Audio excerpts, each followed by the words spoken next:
বাঙালিদের শ্রেষ্ঠ দুর্গোৎসবের সময় ভারী বৃষ্টি না হলে খুব একটা জল জমবে না শহরে বলে জানালেন কলকাতা পৌর সংস্থার মেয়র পরিষদ সদস্য তারক সিং।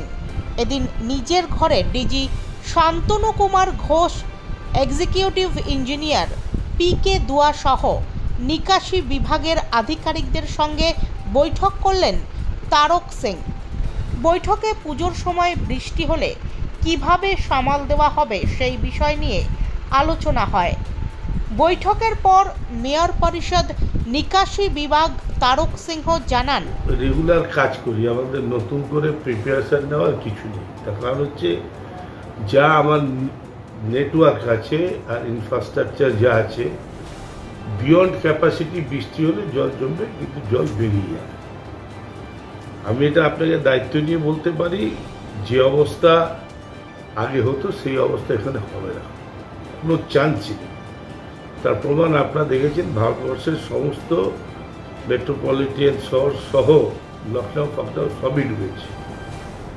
আমাদের পশ্চিমবাংলার জেলা শহরগুলো ডুবেছে, বিদেশেও ঝড় বৃষ্টি হচ্ছে, ডুবেছে। এখানে যে পরিমাণে বৃষ্টি হয়ে গেছে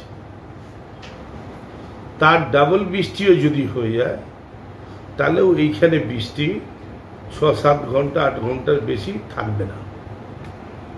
তাও যদি লক গেট বন্ধ থাকে, কারণ 4 ঘন্টা 4.5 ঘন্টা ওখানে আমরা মার খেয়ে যাই।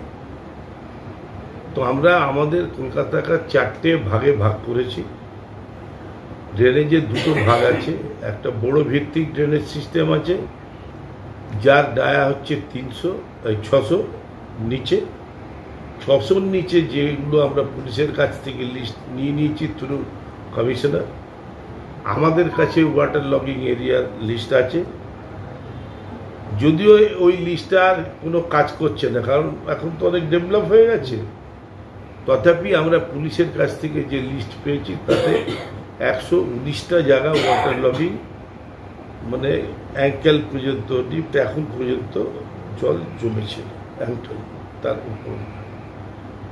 প্লাস আমাদের যা লিস্ট আছে কম্বাইন্ড করে আমরা দেখে বড়োর যেগুলো 16টা বড়ো, সেটা বড় ভিত্তিক ভাগ করে দিয়েছি আমরা। একটু পরেই আবার মিটিং করবো, ফাইনাল মিটিং। আমরা পাম্পের ব্যবস্থা রাখছি, লোক রাখছি। বড় বড় যে পুজো কমিটিগুলো আছে সেখানেও আমরা এই 4টে ভাগে জোন দিয়ে গাড়ি রাখছি। নর্দমার জল যেরকম টেনে নেবে, তেমনি দরকার পড়লে আমরা গাড়ি দিয়ে সাকশন করে ট্যাঙ্কারে তুলে নেব। আমরা এই ধরনের গাড়ি অনেকগুলো কিনেছি এবং খুব সফলতা পাচ্ছি আমরা। সো দ্যাট আমি আপনাদের এটা অ্যাসিওর করতে পারি যে পুজোর মধ্যে মানুষের কোনো অসুবিধা হবে না।